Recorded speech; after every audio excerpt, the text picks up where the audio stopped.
Mary had a little man. The fourth, we believe that all men are created equal. To the magnificent mosaic that is America. From radio beacon to radio beacon. I have a dream today. Change has come to America. Believe it. Knock, knock. Who's there? It's a figment of your imagination. Randi Rhodes Show. Turn up your mind. The Georgia Bureau of Investigation says police were called around 10:30 p.m. Friday night about a man sleeping in a car in a Wendy's drive-thru. Police say that man, Brooks, failed a field sobriety test and then resisted arrest. In video taken by a bystander, you can see a struggle. According to the GBI, the yellow object in the officer's hand is a taser. Eventually, Brooks appears to swing at an officer before taking off with the taser. Wendy's surveillance video, released by the GBI, picks up where that video ends. What you see is Brooks running from the police. At one point, he appears to turn back towards the officer and discharge the taser before turning back around and continuing to run. You then see him fall to the ground. Here's the moment Brooks appears to discharge the taser and the officer fires. Here it is once more in slow motion. Brooks was shot, taken to the hospital where he died, the GBI said. Attorneys representing Brooks' family spoke out last night. Why not talk to him as a human being and say, hey, buddy, maybe you had too much to drink. Leave your car here. Take Uber. I've seen it happen before, but that didn't happen. Instead, they got physical. He ran. He did have the taser, but according to law, a taser is not a lethal weapon. So he didn't have a lethal weapon in his hand. He was running with the taser, and then they shot him. It's just, it didn't need to happen. Garrett Rolfe, the police officer who shot and killed Brooks, has been terminated, Atlanta police spokesman Carlos Campos tells CNN. The second police officer, Devin Brosnan, has been placed on administrative duty. And the police chief is stepping down. Well, this is what happens when we're looking. This happened while we're looking. Today is the 21st day of Black Lives Matter's protest all across the world.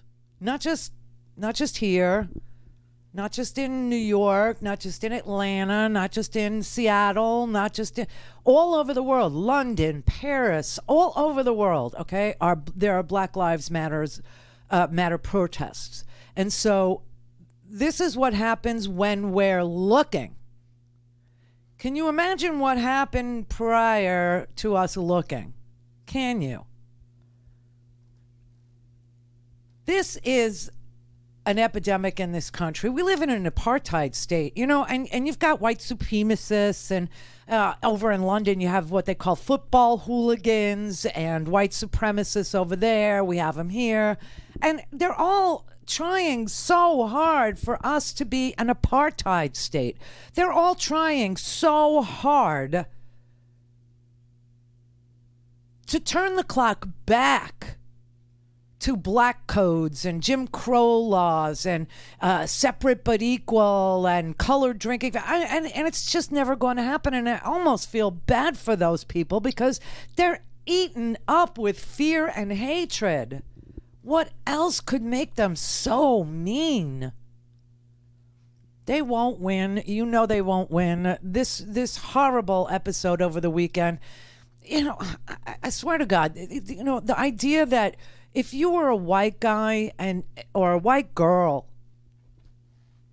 and you were in your car, first of all, let me just explain what happened with Richard.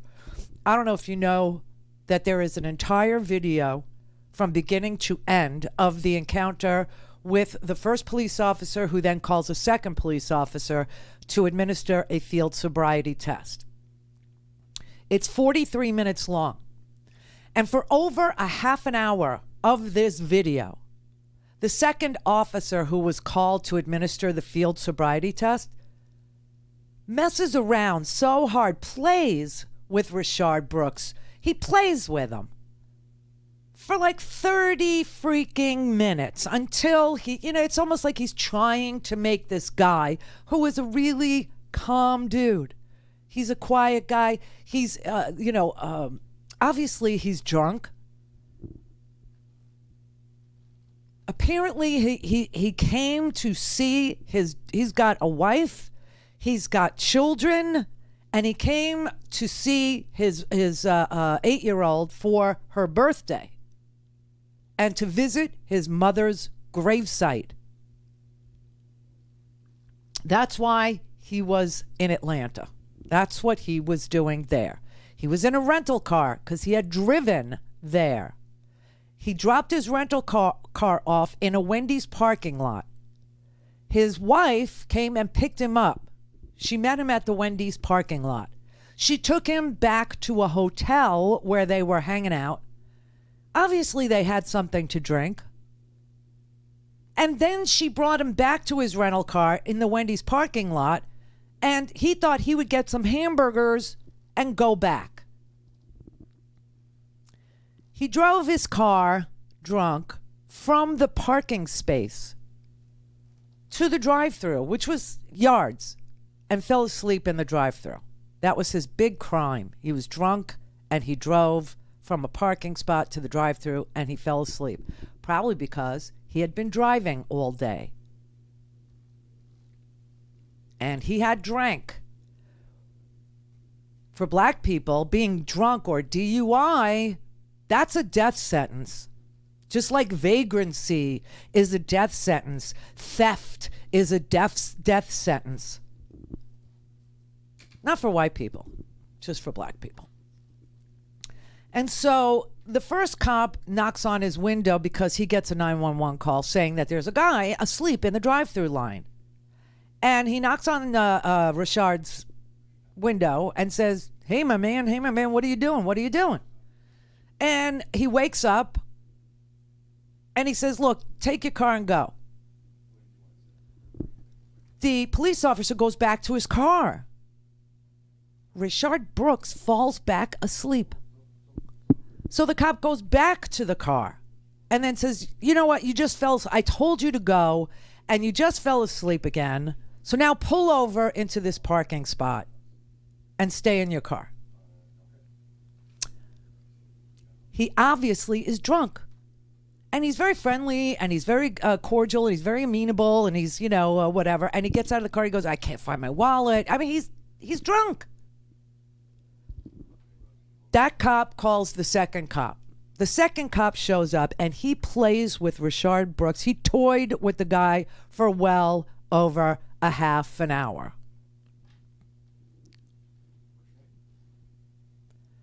And then he goes, finally, after a half an hour of follow my finger and follow my finger. Now take 9 steps forward, heel to toe, heel to toe, heel to toe. Then take 9 steps back, heel to toe, heel to toe, heel to toe. Now lift your leg up and stand there till I tell you to put it down. And I want you to count 1001, 1002, 1000. He counts to like 1018. And the police officer go, no, keep going, keep going. He's playing with him. He's trying to get him to snap. And he doesn't. He does not. And then he goes, finally, after like 22 minutes, he goes and he gets the field sobriety, the blow kit, right? And he blows in it. Now, 0.8, I believe, is illegally drunk to drive, too drunk to drive. And he's 0.2 over. He's 0.1. Or something like that. I don't know. I don't know what DUI. Whoa. I don't know what DUI is anymore. But anyway, they say you're too drunk. You're too drunk to get in your car. Richard says, "Listen, it's okay. I'll leave my car. I'll leave my car here. I can walk to my sister's house. That's how close my sister lives. So listen. I just don't want to do anything wrong. I will leave my car. I will walk to my sister's house." Oh no, that's not good enough. They put handcuffs on him. And this is in the middle of everything we've seen and heard in the last few days with Arbery, with George Floyd being compliant and still ending up dead. And he gets scared and he freaking takes off after they attempt to tase him. He grabs the taser because he doesn't want to be tased. All things Randi at RandiRhodes.com. Go for launch. Speaking truth to power, the Randi Rhodes Show.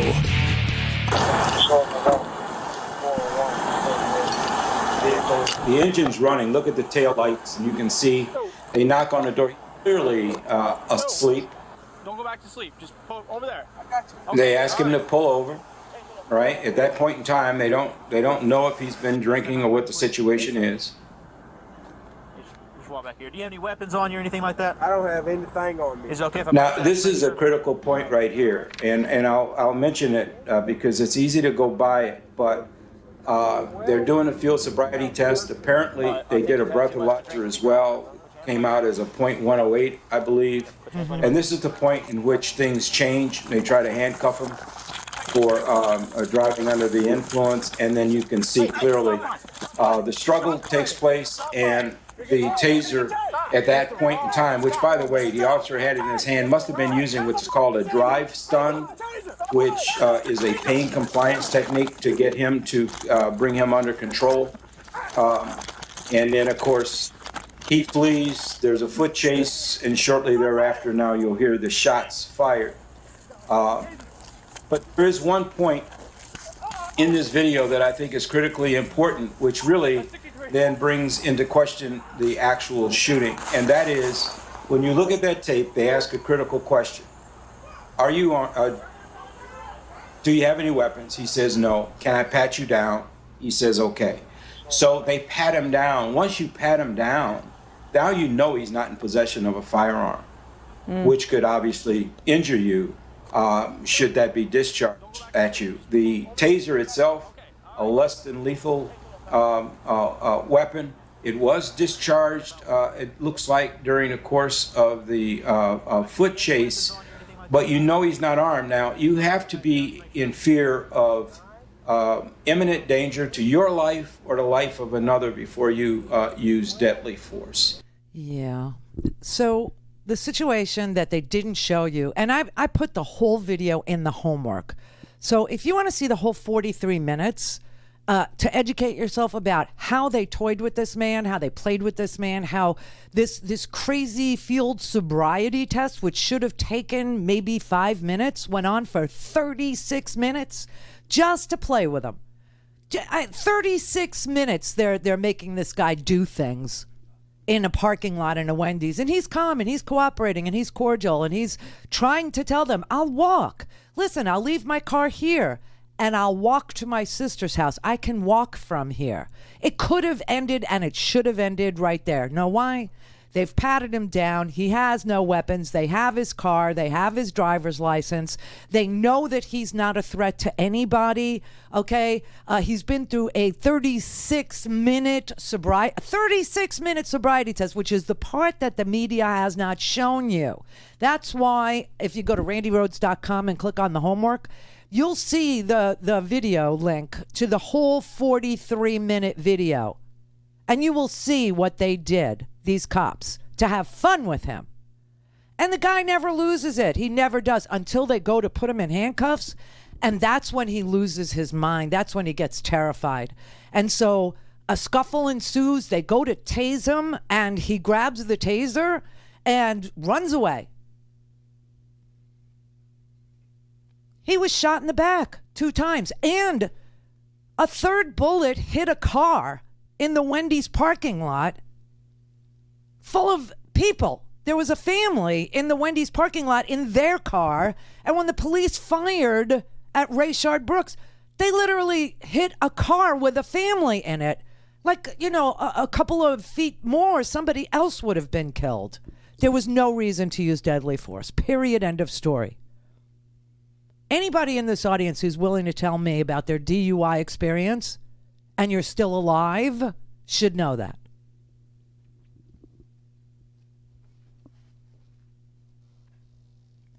The police have the car. They have his driver's license. They've patted him down. They know he's unarmed. He's a smiley guy. He's a happy guy. He's trying to, accommodate the police every way he can. I swear to God, at what point do you say, all right, listen, you're drunk. Give me your keys, go get a cheeseburger, and walk home? Why can't it just end there?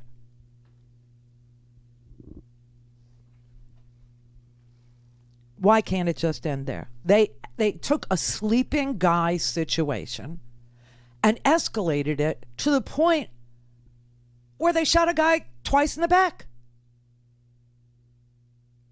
Anybody think that's good policing? Does anybody think that a sleeping guy situation should escalate into a 2-time shot in the back? Something tells me you don't know what you're doing. And then there are witnesses that have videotape that I'm sure we'll see sooner or later. According to the family attorney, he said that there were witnesses that saw the police put on gloves, pick up their shell casings, and didn't administer any aid to Mr. Brooks for about 2.5 minutes because they went to collect their bullets. Why would they do that? So you can't recreate the scene. So you can't, show how far apart they were and that there was no risk to the officer, even from a non-lethal taser. Almost every police report we have seen lately has been a lie. Breonna Taylor, did you ever look at her police report? Remember Breonna Taylor was sleeping while black. She was sound asleep. They executed a search warrant that was supposed to be executed 10 blocks away from where she lived. But they did a no-knock warrant. They used a battering ram. They busted down her door. They were plainclothes policemen. Her boyfriend is a licensed carry, and he pulled out a weapon after they killed the girlfriend and just shot a warning shot, and he was arrested. He was arrested. The police report specifically was left blank, but there was a section of it where it said, was there forcible entry? And the police lied and said no. They lied and said no. Arbery, his police report, it said he was in some sort of medical distress when they came upon him. That was a lie. Here's another one today from Virginia. This is in the Washington Post. A Virginia sheriff had to apologize to a black pastor because they arrested him after he called 911 for help. Some white trash family. This guy is a investor. He owned a property. He was in the Air Force for 27 years. This pastor. So he went to check on an apartment he owns, and he saw a man and a woman who did not live there dragging a refrigerator and dumping it on the lawn of the property he owned. And he got irate. And the three white guys, the three white people who were dumping the refrigerator, they started yelling at him. Yeah, you don't know where you are. You can't yell at us. You're black. We're white, blah, blah, blah. So he pulled a weapon because he's a licensed carry. He was on his property. He called 911 himself. The police came and arrested him.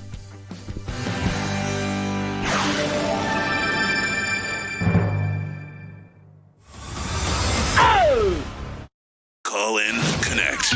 To speak to Randi, call 561-270-3844. 561-270-3844. He was always happy. He was always smiling. And you'd have to kill him by one of his family members, because he wasn't that type of dude. So, to you people that are looking around the world and you have your feelings, before it happened to us, I could only guess at what you felt, but now I understand. Life shouldn't be this complicated.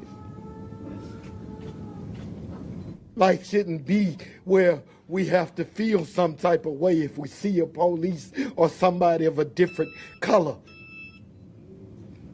I didn't come down here to talk to the media. I came to love on my people. But if you ask how old this young black man was, look at your children when you see them laugh. That innocence, that joy, that pureness of soul.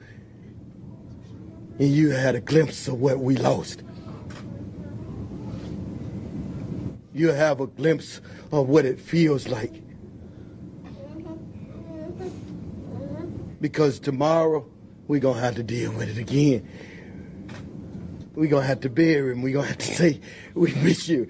And if we didn't say we love you enough, we got to apologize to him for not telling him that we loved him that much.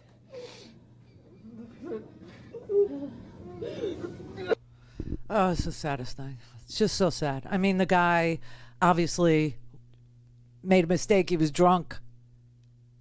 Anybody out there ever be drunk in public? If you could tell me that, that means you're not dead. And he is. And there was no reason for him to be dead. There is no reason for him to have been shot twice in the back and then a third bullet going into a car in the Wendy's line. There was no reason. This one cop, the one that was called to do the sobriety test, you need to see the whole video. It will make you so angry because of the way that they played with this guy.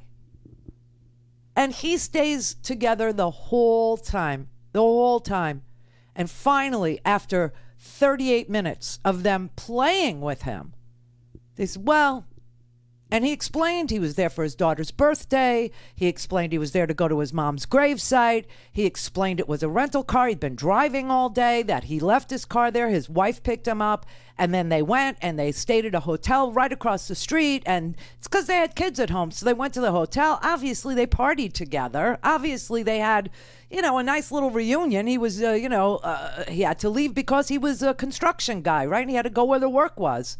So he came back for his daughter's birthday. He's got, 3 daughters and a son.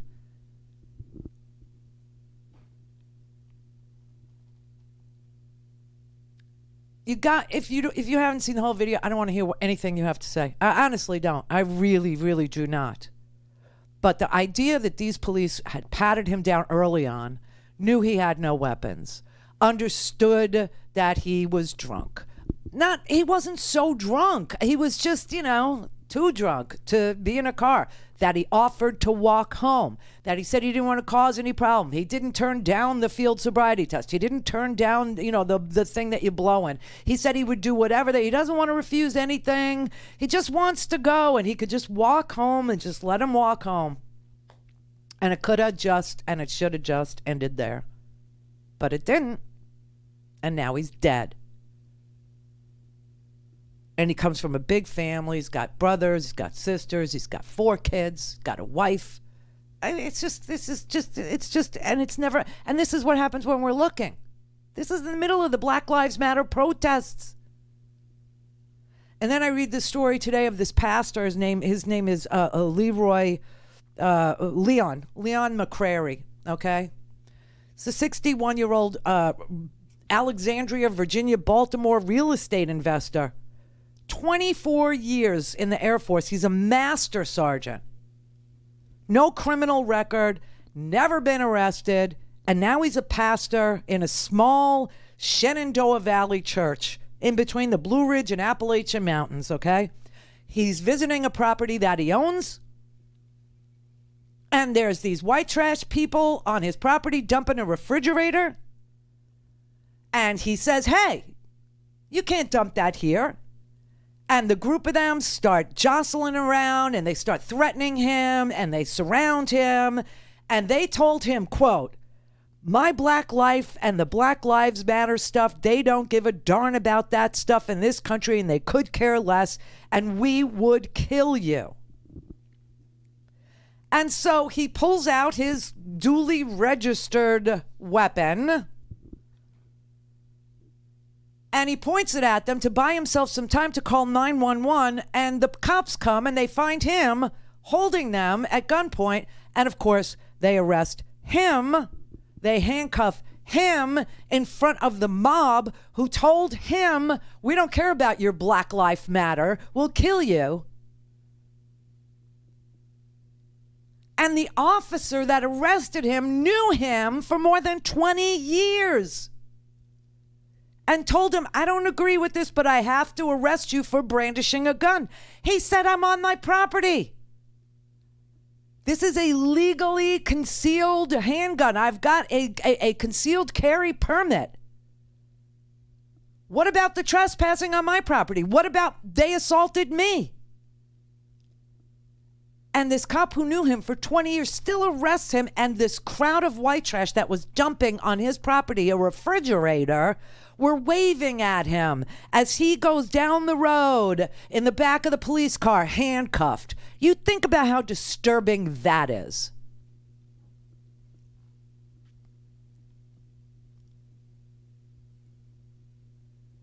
Finally, they get him to the police station, and the sheriff apologizes to him and goes and arrests these white trash people that were dumping on his property.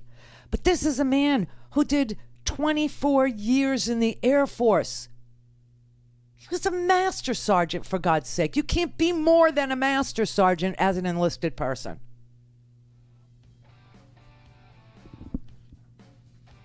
And the police felt that the black man was the threat to public safety. The black man against 5 white individuals going against his Second Amendment right to defend himself against 5 attackers that tried to take his life, that attacked him, that started jostling him and shaking him and saying, we don't give a damn here about your Black Lives Matter, we'll kill you.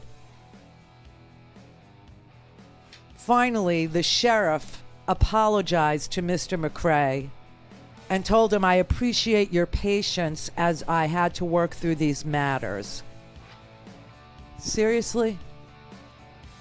At the scene, you couldn't run to see if he had a concealed carry permit or that he owned the property or find out who these white people that were attacking him were? No, you had to arrest him and let them mock him?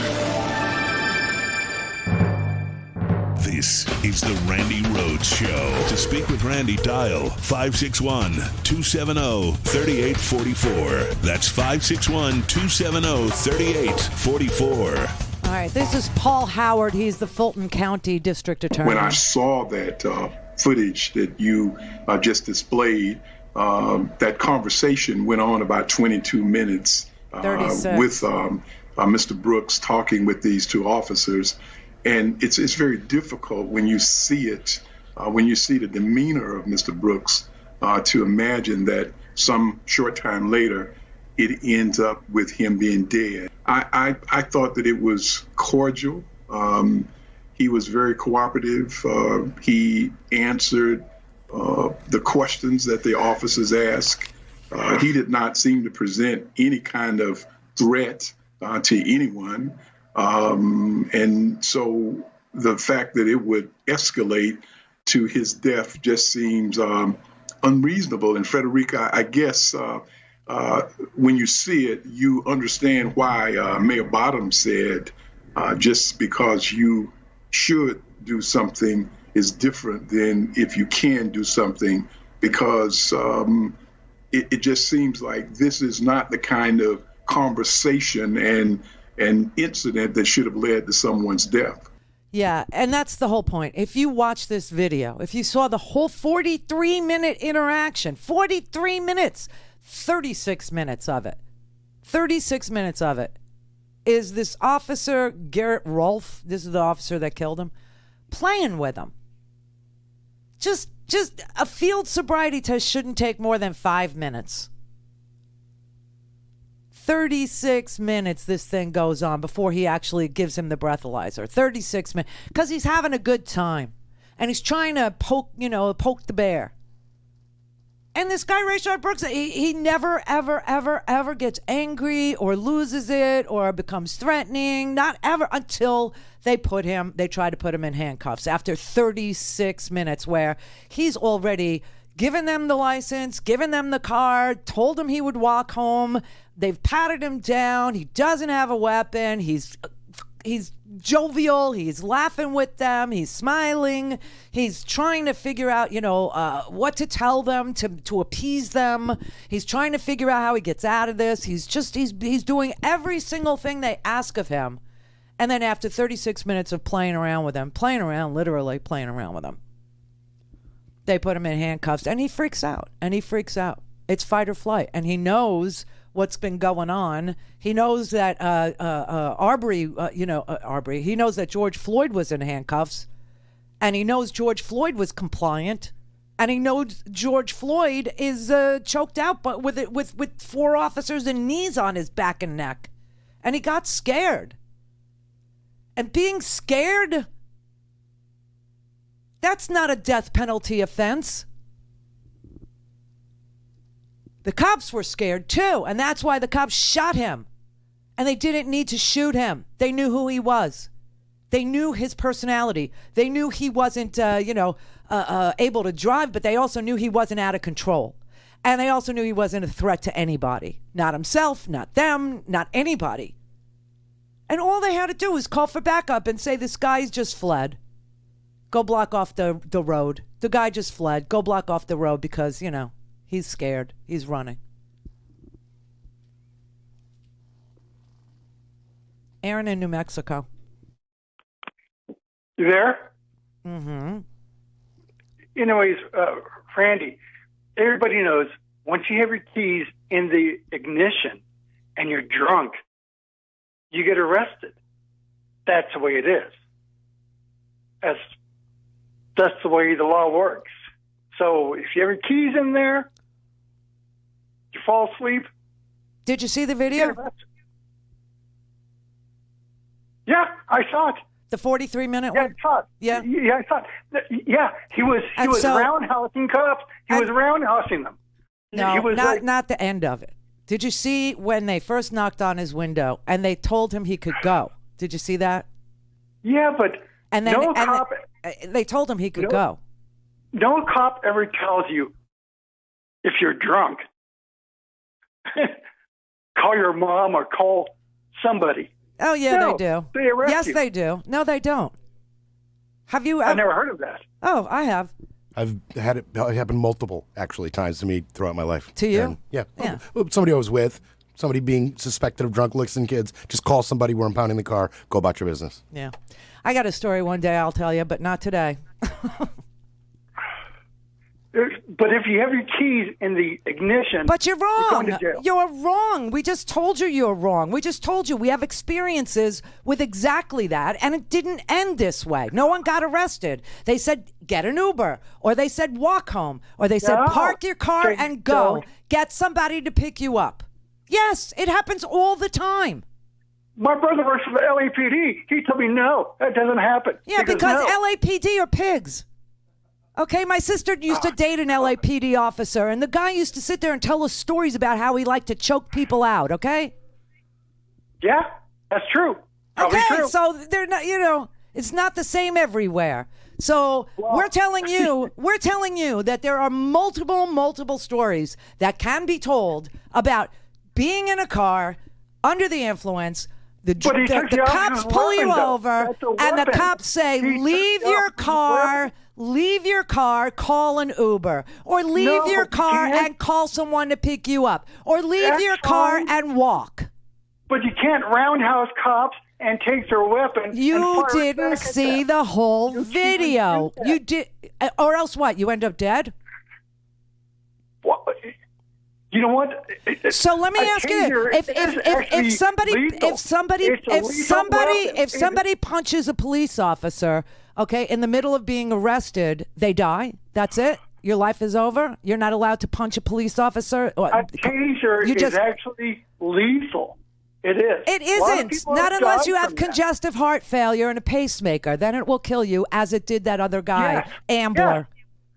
Yeah, well, I don't think these 22-year-old police officers who've been on the police force for 2 years had pacemakers. I'm sorry. It doesn't work that way. If you resist arrest, you don't die. I don't know why people think that you should die. Jim in Pennsylvania. Jim in Pennsylvania. Yeah, I'm here. Can you hear me? I can. Okay. I wanted to bring up the issue of rioting, looting. Now, there are members of many professions who should not be in the profession. There's no doubt about it. The police are certainly no exception. And if an officer is out of line to the point where someone dies, the officer should be charged, and the officer should pay for his behavior. But torching a city and looting it will not improve the situation. All it does is breed more contempt towards the people who have done the destruction. And that's going to lead, sooner or later, it's going to lead to more bloodshed. There's no doubt in my mind. I do not understand how burning a town, stealing the property of people who have worked hard to create a life, how does that improve the situation? No, you're right. It doesn't. I'm not going to, defend people who loot, including the people that just stole $511 billion from the PPP. Now that's the real looting. But nobody gets upset about that. Is, what about somebody who has a small Hey, man, I'm not for arson. Okay. No, I'm not for looting. See, where I live. But let me ask you a question. Let me ask you a question. Go ahead.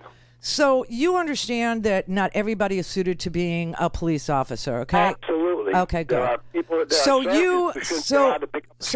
so you were going to care about Black Lives Matter until some kid walked through a broken glass window and stole, right? And then you said, "Oh well, now I don't care." No, that's not. You're baiting me. You're not. It's wrong to destroy anyone's property. It does not improve the situation. Right, and anybody that is caught. Listen, there's a reward out now for whoever can find out who burned down the Wendy's in Atlanta. There's a reward for turning them in. Nobody is for arson or looting. But what kills me is that the real looting, the real redistribution, the real stealing goes on at the very top. Okay? And just on Friday, Steve Mnuchin was in Congress testifying, and they asked him, "Are you going to tell us who got $500 billion of this PPP money?" And he said, "No." Really? Yeah, really. And that's the real looting. That's what makes people crazy. I was trying to point out maybe You're trying to get me to say that I'm pro-violence in some weird way, and I'm not. No, I'm not. But the people that are doing this, they're not the protesters. The protesters are peaceful, and there's a big difference between peaceful protesters and people who burnt down the Wendy's.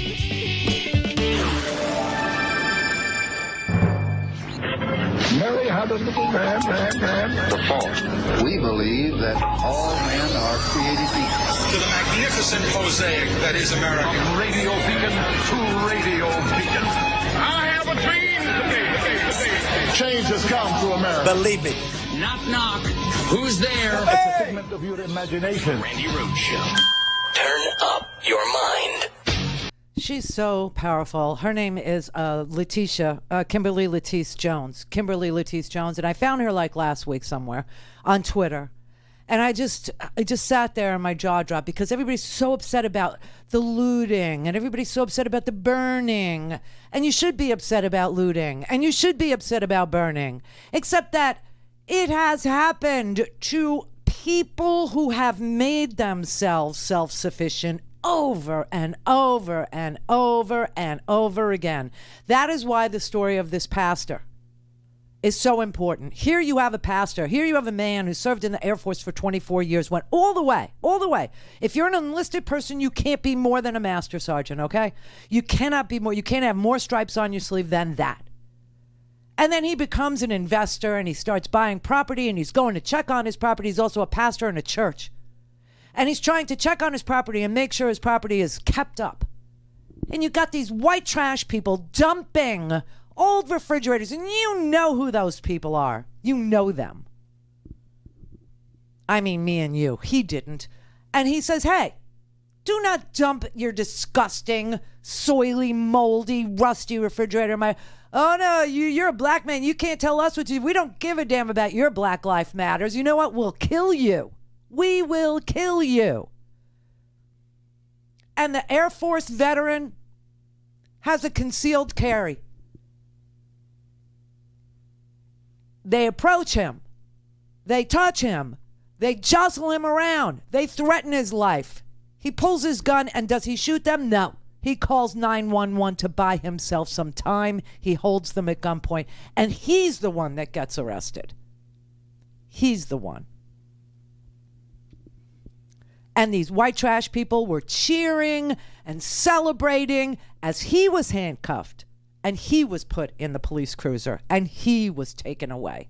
And the sick, sad part of that whole story, the police officer that arrested him knew him for 20 years, knew his character, knew who he was, knew he was an Air Force veteran for 24 years, knew he was a pastor, knew everything about him.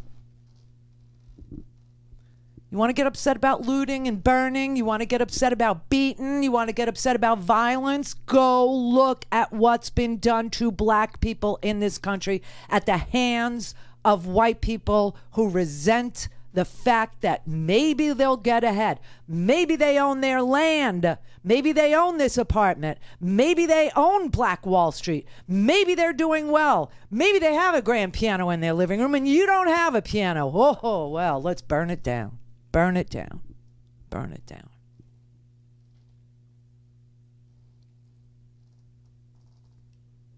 Sam in Georgia. How you doing, soldier? Hey. Look, I had a friend in D-Moore, and that's where I grew up at. He got drunk. He had stopped at a red light in front of one of the ex-football players for the Colts, Jim Parker, bar. Some white policemen came. They found he was drunk. They talked to each other. One of the police said, well, look, he lives down the street about 5 blocks. He said, I'll take his car home and him, and you follow me. Exactly. That's what they did. They took the man home, gave his wife the keys after they parked the car and told him, you know, here's your husband, he's drunk. Right. What is wrong with being... compassionate? Yes. Yeah. Common sense, passionate, because a lot of police don't want to do paperwork. So they'd rather do what's good. And me... I was raised in B-More. I'm 68 years old. I probably stopped 3 times, never got a ticket. One police said because it was Christmas, he wasn't going to give me a ticket, you know. So, you got to have passion. Somewhere you got to have something in your soul. Yeah. You know, this is nonsense when you can think about how you can help people if you're officer. When we was coming up, they used to have a thing called the man in blue is a friend to you. Yeah. And that we looked up to police officers. And I'm 68 years old. We was young when this came out. But just something happened along the way. They done went crazy. Yeah. They did. They militarized. You know, that's what happened. It went from community policing, where the man in blue is a friend to you, to having tanks and having a riot gear all the time. I mean, why are people walking around in these stormtrooper outfits? I looked at some of these police that were called out to these peaceful protests, and the gear they had. I mean, the tanks and the non-lethal weapons and the rubber bullets and the flashbangs and all this stuff. It's overkill. And like, the uniform that they wear now doesn't bother me. No, but it bothers me. When they put on all this green and all look like they're in a battle. Yeah, who are they there to fight? What they say when they come into my neighborhood, they'll say, "Oh, we going to the war zone," and that's what they look at. That's the way they treat you. And that's what this president said. That's what he told him, and that's what our Secretary of Defense said. He called a peaceful protest the battle space. Okay, and the president of the United States was telling you have to dominate the battle space. That's the way they look at us. That's the way they look at people who don't have a particular power. Okay, and they don't look at us with respect. This guy that was head over the union for the policemen, the white guy with all the white policemen standing in back of him, he's talking about how policemen don't get respect and they don't. Oh, yeah. They shouldn't have to go through. He's crazy. He is crazy. You give these people respect, and you still get killed. You still go to jail because this is how they're making their money, off of the backs of people who don't have much, and they need to cut this stuff out. Give you you got to pay to get out of jail. They need to cut that out if you drunk and You get caught without driving without license, you got to pay to get out of jail. They need to cut that out because they're going to keep over and over and over. They make money off poor people back.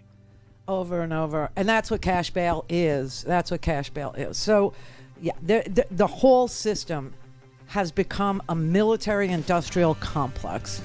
It's out of control, and it has to be repealed. Power, the Randi Rhodes Show. All right, welcome to summer, everybody. A long, hot summer is what we got here. And so we're happy that we're on Free Speech TV. Journalists are now being attacked. They're targeted. It's just amazing. Ali Velshi, Molly Hennessy Fisk, she writes for the Los Angeles Times. You have all these, reporters and journalists now squarely in the sights of various police forces. But I'm here on Free Speech TV, and until they come and get me, I will be here on Free Speech TV. This is the Summer Pledge Drive, and so what we ask for you to do is go to freespeech.org and donate. Donate so that we can keep free speech on DirecTV, 348, Dish Network, 9415, Apple, Roku, Sling, all the places that you're used to seeing us. It takes a village to keep this thing going, and so the pledge drives are the way the employees, the good people, there's about 16 people that work in Denver to keep Free Speech TV on the air. And this is the way that we finance Free Speech TV. The rent, the lights, the people, everything. All right? So freespeech.org is where you want to go. Or you could just pick up a phone right now, and those same 16 people, you could say thank you, will be happy to take that money off your hands. 877-378-8669. There it is. 877-378-8669. And we would love to send you various things. So for $75, we'll get you the Randi Rhodes Show mug. If you want to do $20, we'll get you the I'm voting, are you? Car magnet, etc., etc. So thank you in advance for your generosity during the Summer Pledge Drive for Free Speech TV. All right, so this is another weird story. This is just, wow, this blew my mind. In Palmdale, California, a young man, 24-year-old black kid, was found hanging from a tree, dead, in front of City Hall.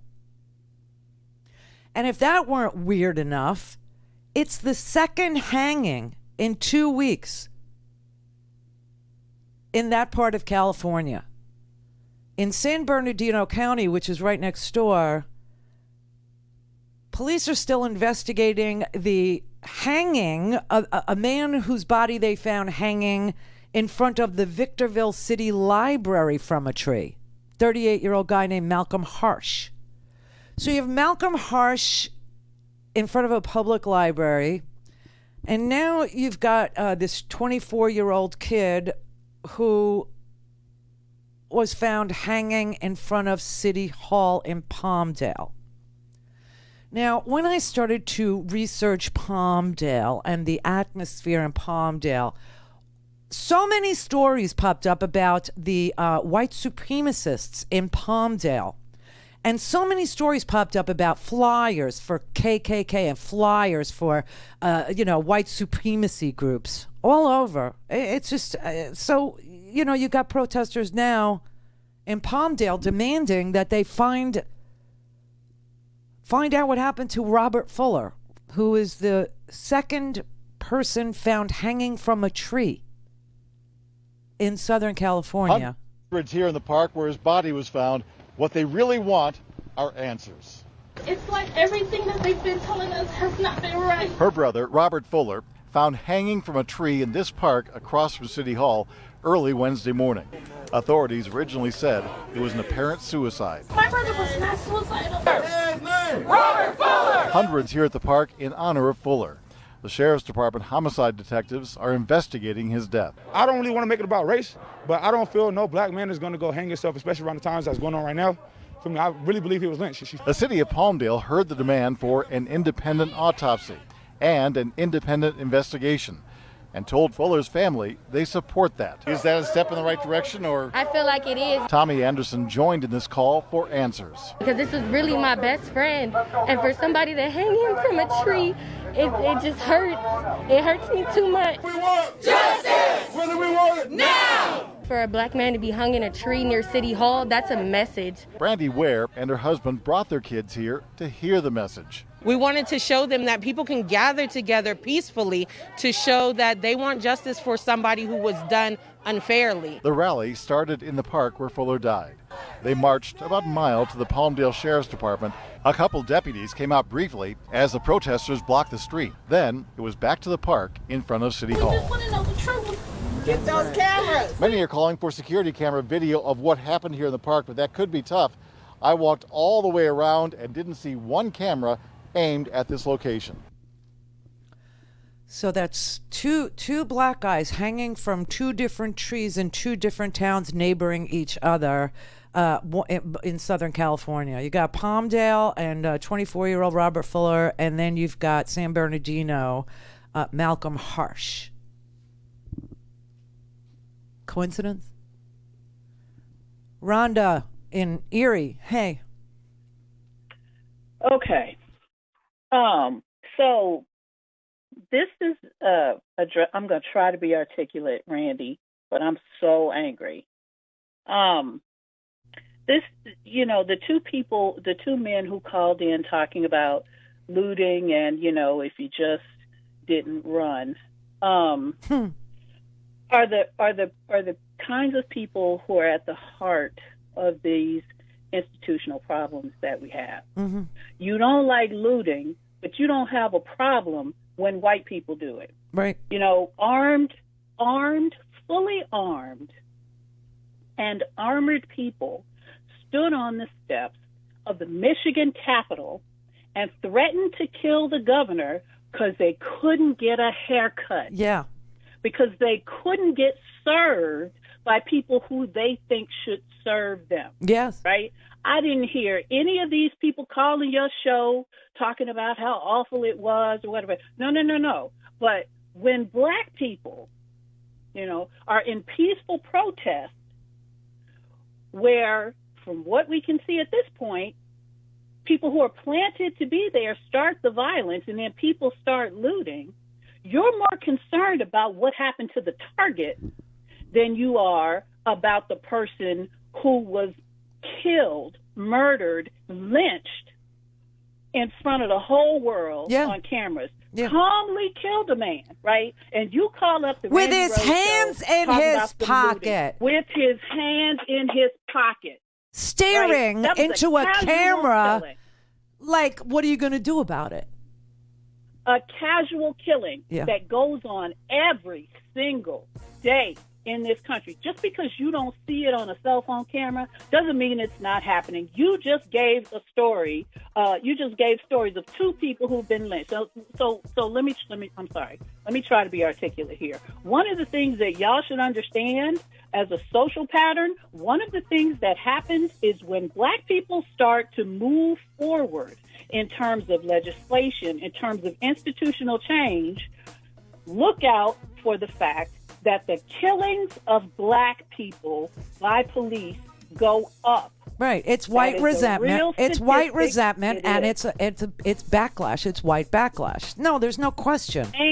And anybody who wants to open their eyes and see it will see it. And anybody who doesn't will forget that the guy who set fire to the 3rd precinct was a white guy.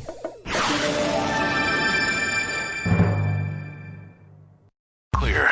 Call in, connect. To speak to Randi, call 561-270-3844. 561-270-3844.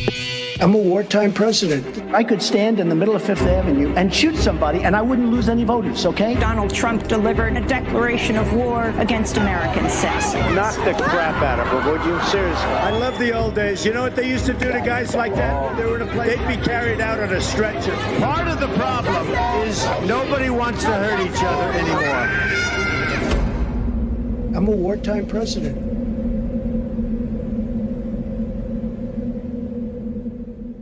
These ads are important now because they are just clips of current events. That little kid that you saw there, that was a little boy in Seattle whose parents took him to this Capitol Hill autonomous zone, which is peaceful. It's like a festival, okay?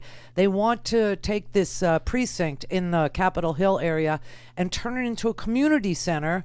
The mayor doesn't have a problem with them being there. The governor doesn't have a problem. Jay Inslee doesn't have a problem with them being there. It's very peaceful, but Fox News has been reporting that Seattle is under siege and something has to happen because they're armed and blah.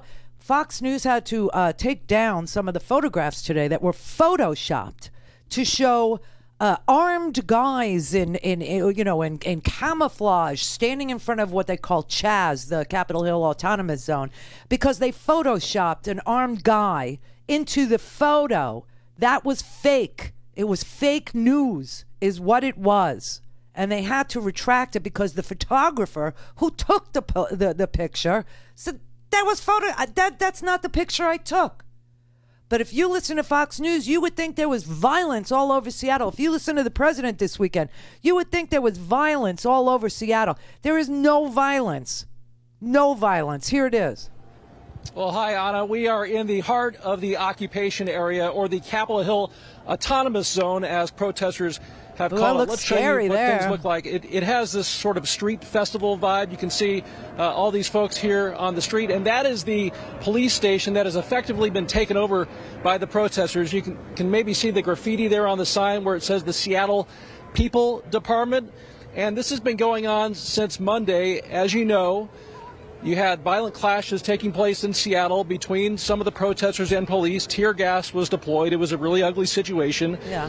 And the city made the calculated decision that they were going to try to de-escalate the situation, so they left, and that created a vacuum, and that vacuum was filled with protesters. The mayor seems to be in no hurry to want to get this situation to end. She is saying that this is an expression of democracy, and she's advanced no plans in terms of how or when this occupation might end. That reporter needs to go to work for Fox News, because it's not an occupation, okay? You can see it. It looks like a street festival. They're reading poetry. There is no violence there. But Donald Trump is sitting on the TV saying that people are getting hurt very badly in Seattle. You had some harsh words to say about Seattle's mayor. Why? Because I saw her break down. I saw her leave. I saw her have absolutely no control. And I saw her make a lot of bad decisions, including don't do anything that's going to affect anybody. Toughness sometimes is the most compassionate. Oh, my God. Because people are getting badly hurt. Look at what happened in Minneapolis, where they left the precinct. Okay, can I just tell you, the 3rd precinct in Minneapolis is what he's talking about. He's conflating Seattle with Minneapolis. But okay, Minneapolis, the man who was arrested for the fire at the 3rd precinct was a white interloper, a white agitator. It was a young white dude. And the president just wants to portray peaceful protesters as criminals. Everybody's got to be criminalized in his mind. He's got to be a wartime president. He's got to fight the battle space. You know, he makes this country less safe. He makes this country more agitated. He makes everything worse. Worse. He calls the media fake. He's been calling it fake since the very beginning. And now you got the police going and attacking news media. We saw Ali Velshi get hit by a rubber bullet. I don't know if you saw Linda Tirado. She was left permanently blind. She took a rubber bullet to her face in Minneapolis on Friday. She was a photographer. She was aiming her camera. She put her camera down for a second. A rubber bullet literally took out her eye. Omar Jimenez, you saw him on CNN early in the morning, like 5:30 in the morning. He's out on the street. And they arrested him for absolutely no reason. You had journalists arrested Friday night in Las Vegas, a Huffington Post reporter, a CNN commentator on Saturday in New York City and Louisville. They fired pepper balls at a reporter and a cameraman. You saw them attack an Australian camera crew. These people that vandalized CNN in Atlanta, trust me, those were Trump supporters because he calls it fake news all the time. They went after CNN. The mayor of Atlanta knows that. Keisha Lance Bottom. She's very... Listen, these are agitators. They're called accelerators, the Proud Boys, white supremacists, they're the ones that are doing the violence. It's backlash. It's resentment. They're terrified. You know what their worst nightmare is? It was so funny. I had this conversation with Brett when we were leaving Friday night. So I asked him, okay, so he told me over the weekend, the things that he was going to watch. And I told him, I'm going to watch 13th, which I did. And I'm going to watch The Five Bloods, right? The Spike Lee movie, which is awesome. Oh, my God, you're going to love this movie. This movie is incredibly sad, but it's unbelievable. Anyway, so he said, you know what I watched? I said, well, it's the Django Unchained. I go, oh, Brett, that's every white supremacist's worst nightmare, the Django Unchained. That Quentin Tarantino movie? Django. And yeah, I just something in me just led my finger over to Django on Netflix and enjoyed. That is every white man's freaking worst nightmare. See, they think that when people are finally free to live their best life, they think that when people are finally out from under the boot and they are permitted to own and participate and create, that somehow they're going to want revenge for all the crummy, crappy, you know the word I want to use, things that were done to them. It doesn't work like that. But Django Unchained is one of those movies where the slaves get even with the whites, with the evil white plantation owners. It's a great movie, but I'm telling you, that movie is every supremacist's worst fear brought to life. It doesn't have... This is winning... Being successful in your own right is not a zero-sum game. In order to have a free country, a really free country that respects all people, no one has to lose in order for somebody else to win. It doesn't work like that. And I keep telling you, black people are very sorry that you're afraid of them, but you're afraid of them because white people have criminalized African Americans in this country since day one.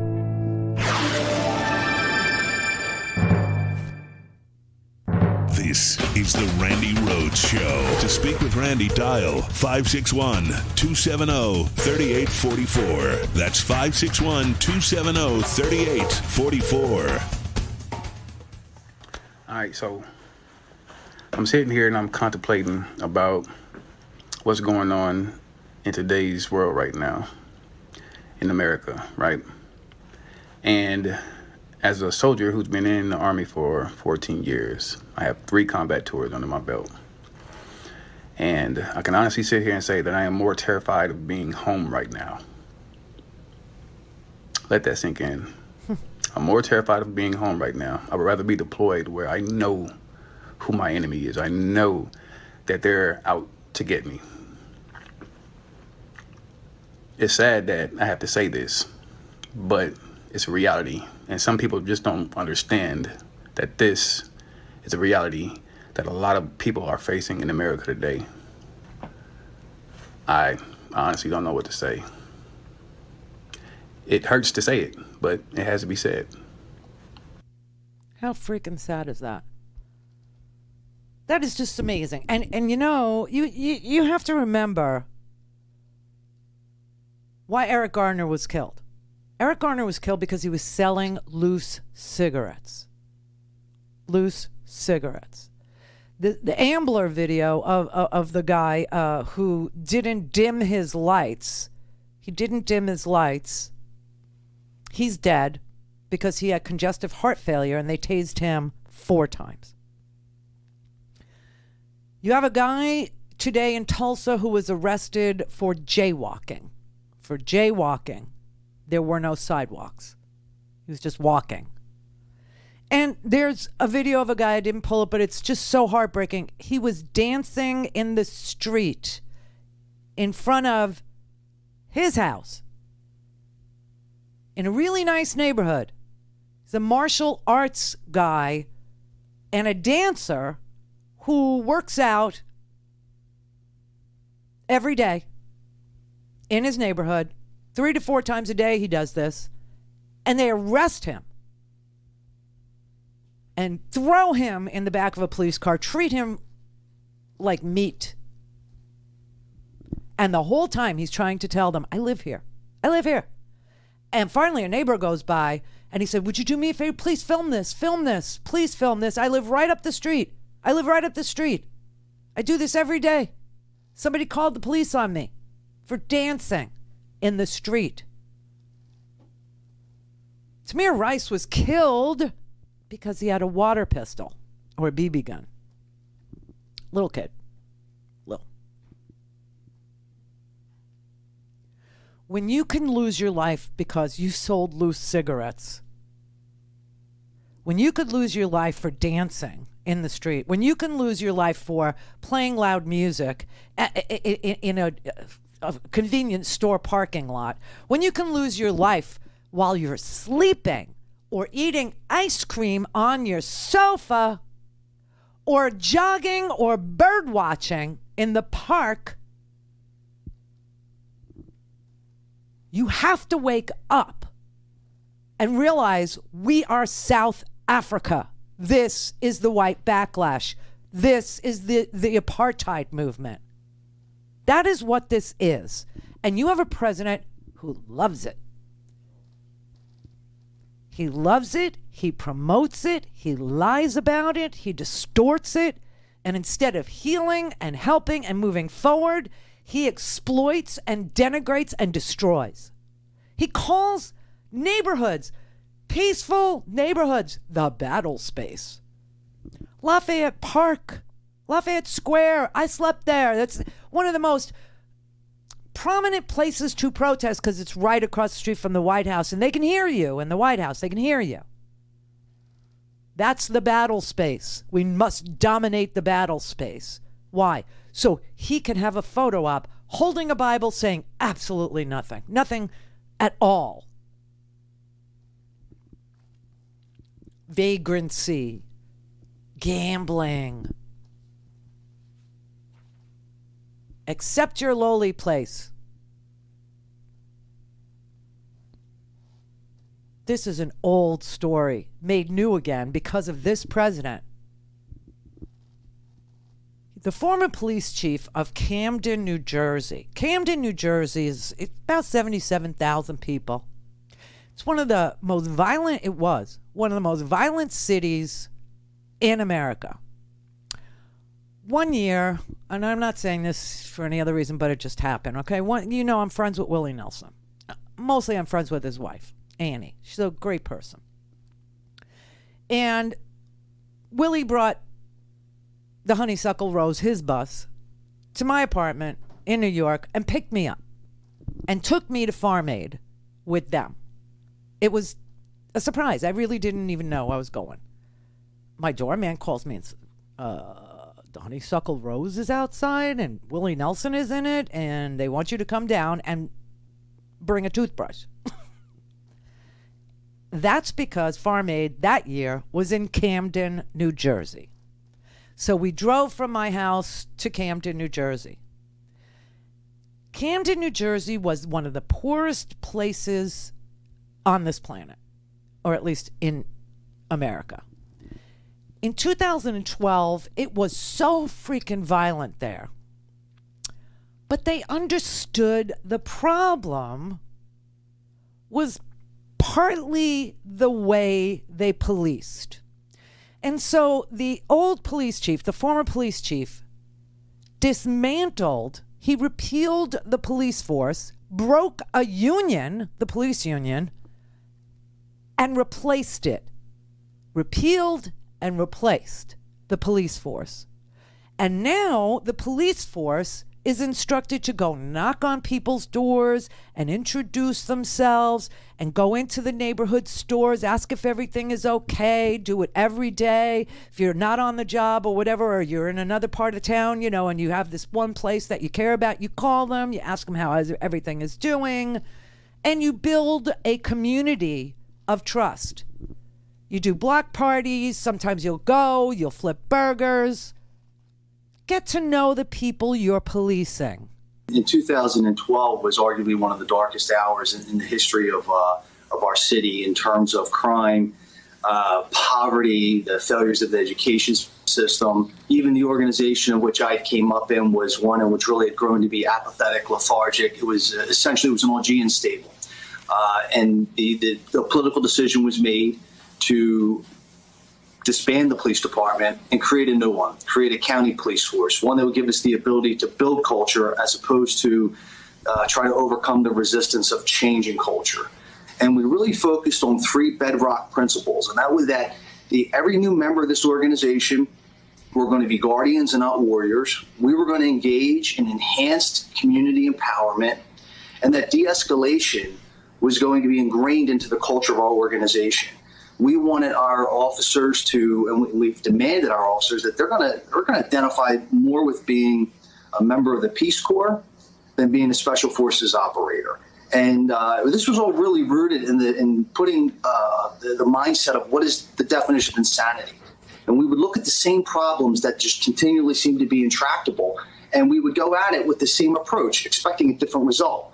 Well, instead of trying to arrest our way and use might and force to make extremely destabilized neighborhoods lower in crime, we just took a completely different approach. And that was, we told the cops, stop locking people up, stop writing tickets, be a guardian, occupy public space, be a facilitator, a convener, a person that can coalesce, that can help heal a community, and that if we can remain there with a sense of presence as opposed to just trying to institutionalize everyone in there, that we can move the needle. And the result in that was that we've reduced murders by nearly 70%. It's been sustainable for the last 7 years. It continues on a downward trajectory of 50-year lows in crime. And we've been able to build relationships with the community wherein there was very high levels of disdain and mistrust to one in which we're coexisting, building a relationship more and more each and every day, and making our community better, safer,